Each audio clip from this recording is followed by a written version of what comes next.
जब से शिवसेना प्रमुख उद्धव ठाकरे ने प्रधानमंत्री नरेंद्र मोदी जी के साथ मुलाकात की है, तभी से शिवसेना नेताओं के सुर पूरी तरह से बदले बदले हुए नजर आ रहे हैं। संजय राउत की तरफ से बीजेपी और प्रधानमंत्री नरेंद्र मोदी जी की तारीफों के पुल बांधते हुए कहा जाता है कि प्रधानमंत्री नरेंद्र मोदी जी ही हिंदुस्तान के सबसे बड़े नेता हैं, बीजेपी सबसे बड़ी राष्ट्रवादी पार्टी है। इसके अलावा खुद उद्धव ठाकरे कांग्रेसी नेताओं को जूते मारने तक की धमकियां देते हैं। उसके बाद में शिवसेना के नेता प्रताप सरनाईक द्वारा उद्धव ठाकरे को पत्र लिख करके घर वापसी की गुहार लगाई जाती है, इस तरह की भीख मांगी जाती है। इन सब मुद्दों को ध्यान में रखें तो ऐसा महसूस हो रहा है कि बीजेपी और शिवसेना नेताओं के बीच में कोई ना कोई खिचड़ी जरूर पक रही है। लेकिन उद्धव ठाकरे और पीएम मोदी की मुलाकात के बाद एनसीपी सुप्रीमो शरद पवार भी हरकत में आ गए थे। शरद पवार को शायद उद्धव ठाकरे के बदले बदले रुख का ज्ञान हो चुका है और यही कारण रहा कि एनसीपी सुप्रीमो शरद पवार ने इमोशनल कार्ड खेलते हुए बाला साहब ठाकरे जी की याद उद्धव ठाकरे को दिलाई। बाला साहब ठाकरे जी और इंदिरा गांधी के बीच में हुए वादे को लेकर के इमोशनल कार्ड भी एनसीपी सुप्रीमो शरद पवार की तरफ से खेला गया और उसके बाद एनसीपी सुप्रीमो शरद पवार द्वारा उद्धव ठाकरे को महाविकास अघाड़ी गठबंधन सरकार चलाने के लिए 5 साल तक किए गए वादे को याद दिलाया गया और साथ ही कहा गया कि उन्हें शिवसेना पर पूरा भरोसा है और महाविकास अघाड़ी गठबंधन सरकार पूरे 5 सालों तक चलेगी।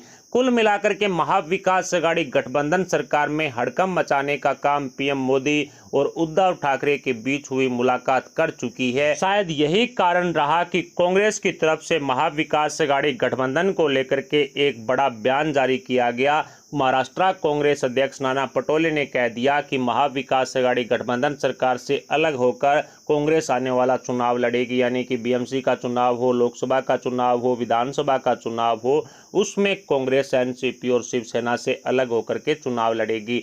लेकिन दूसरी तरफ एनसीपी सुप्रीमो शरद पवार ने प्रशांत किशोर के साथ मिलकर के जो कांग्रेस के खिलाफ एक संगठन बनाने की चर्चा तेज की है, उससे कांग्रेस एनसीपी से काफी ज्यादा नाराज चल रही है। ये बड़ी खबर जिस तरह से शिवसेना की घर वापसी को लेकर के खबरें तेज है, उसी तरह से कांग्रेस और एनसीपी के बीच में दरार काफी ज्यादा बड़ी होने की चर्चाएं भी तेज है, क्योंकि राहुल गांधी को दरकिनार करते हुए एनसीपी सुप्रीमो शरद पवार खुद प्रधानमंत्री पद के उम्मीदवार बनना चाहते हैं। इसी को लेकर के 12 से ज्यादा विपक्षी दलों को एकत्रित कर एनसीपी सुप्रीमो शरद पवार एक संगठन बना रहे हैं। इसको लेकर के आज दिल्ली में एनसीपी सुप्रीमो शरद पवार के घर पर बैठक भी चल रही है, जिसमें 12 से ज़्यादा विपक्षी पार्टियों के जो नेता हैं वो शामिल होंगे। बताया जा रहा है कि कांग्रेस को इस पूरे गठबंधन से, इस संगठन से दरकिनार कर दिया गया है और इसी वजह से महाराष्ट्र में कांग्रेस और एनसीपी के बीच की खाई काफ़ी ज़्यादा बड़ी हो चुकी है। महाविकास अघाड़ी गठबंधन सरकार में उद्धव ठाकरे को लेकर के, घर वापसी को लेकर के भी क्यास लगाए जा रहे हैं और एनसीपी कांग्रेस के बीच में चल रही दरार को लेकर के भी क्यास लगाए जा रहे हैं कि आने वाले समय में कांग्रेस शरद पवार को सबक सिखाने के लिए कोई ना कोई बड़ा कदम जरूर उठाएगी। और तीसरी तरफ बीजेपी नेताओं की तरफ से जो बयानबाजी हो रही है वो काफ़ी चौंकाने वाली है।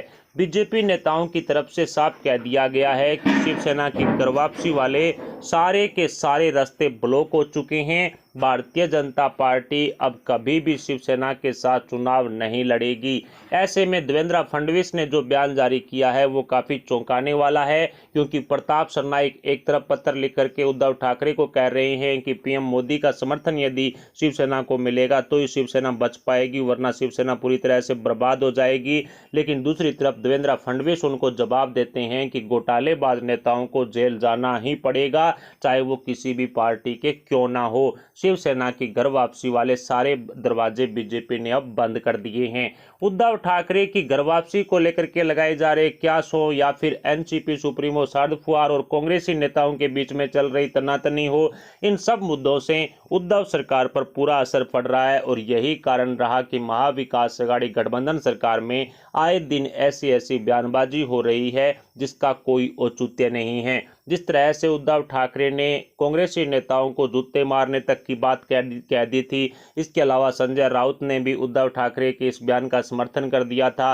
इसके अलावा संजय राउत की तरफ से शिव सैनिकों को गुंडे बता दिया गया। यानी कि ये ऐसे कुछ बयान हैं जिनका कोई औचित्य नहीं है, लेकिन जिस तरह से महाविकास अघाड़ी गठबंधन सरकार में विपक्ष ने हड़कंप मचाया है वो काफी देखने लायक है। लेकिन शिवसेना के नेता प्रताप सरनाईक द्वारा उद्धव ठाकरे को लिखे गए पत्र का खुलासा होने के बाद सारी चीजें सामने आ चुकी है कि किस तरह से शिवसेना के विधायक, शिवसेना के मंत्री, शिवसेना के नेता एनसीपी और कांग्रेस के साथ रह करके खुश नहीं हैं। एनसीपी और कांग्रेस के साथ उनका दम घुट रहा है और किस तरह से शिवसेना में तोड़फोड़ की जा रही है ये बात भी सामने आ चुकी और ये भी साफ हो चुका है कि शिवसेना के विधायकों में एक बड़ी तोड़फोड़ भी हो सकती है।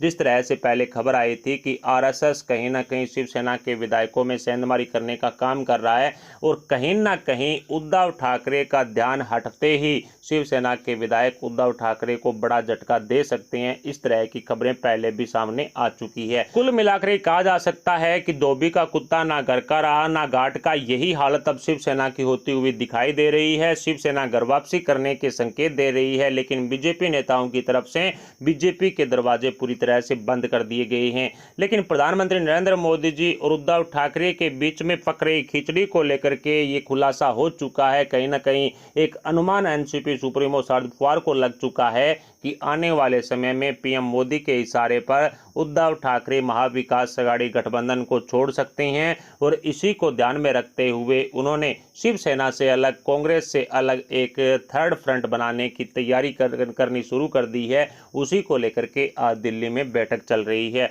महाविकास अघाड़ी गठबंधन सरकार में काफ़ी ज़्यादा हड़कंप मचा हुआ है। शिवसेना नेताओं द्वारा जो पत्र लिखे गए हों या फिर एनसीपी सुप्रीमो शरद पवार द्वारा उद्धव ठाकरे के साथ काफ़ी ज़्यादा बवाल मचाना हो, उद्धव ठाकरे को सीएम गद्दी पर बैठाना, उनकी भूल बताना हो या फिर संजय राउत की तरफ से पीएम मोदी और बीजेपी की जो तारीफें करना हो, ये सारे ऐसे मुद्दे हैं जिसको लेकर के कहा जा सकता है कि महाराष्ट्र की राजनीति में कुछ भी ठीक नहीं चल रहा। खुद उद्धव ठाकरे की तरफ से कांग्रेसी नेताओं को जूते चप्पल मारने तक की धमकियां दी जा रही है। तो आप अनुमान लगा सकते हैं कि एनसीपी, कांग्रेस, शिवसेना तीनों पार्टियों की हालत कैसी हो चुकी है। अब महाविकास अघाड़ी गठबंधन सरकार बने हुए लगभग 1.5 से 2 साल ही हुए हैं और इतने समय के अंदर ही काफ़ी ज़्यादा बवाल मच गया है और यही कारण रहा कि एनसीपी सुप्रीमो शरद पवार और कांग्रेस की तरफ से 50-50 फार्मूले पर सीएम पद की जो मांग कर दी गई थी। नाना पटोले के बयान के बाद ये बात भी सामने आई थी कि अब एनसीपी और कांग्रेस 50-50 फार्मूले पर महाराष्ट्र की सीएम गद्दी है वो उद्धव ठाकरे से छीनना चाहते हैं और उसी के चलते उद्धव ठाकरे ने प्रधानमंत्री नरेंद्र मोदी जी से मुलाकात की है। कुछ का कहना था कि बीएमसी चुनाव में शिवसेना बीजेपी के सामने नहीं उतरना चाहती, इसी को लेकर के पीएम मोदी से उद्धव ठाकरे ने मुलाकात की है। कुल मिलाकर के महाविकास अघाड़ी गठबंधन सरकार में मचे बवाल पर आपके क्या विचार हैं? क्या आने वाले समय में शिवसेना घर वापसी करेगी या फिर एनसीपी और कांग्रेस के बीच में जो मनमुटाव चल रहा है उसके चलते कांग्रेस एनसीपी और शिवसेना का साथ छोड़ देगी? इस पर आप अपने विचार हमें कमेंट बॉक्स में जरूर बताएं। साथ ही वीडियो को लाइक करके हमारे चैनल को सब्सक्राइब जरूर कर लें। अभी के लिए इतना ही, मिलते हैं अगली बड़ी अपडेट के साथ। तब तक के लिए जय हिंद, जय भारत।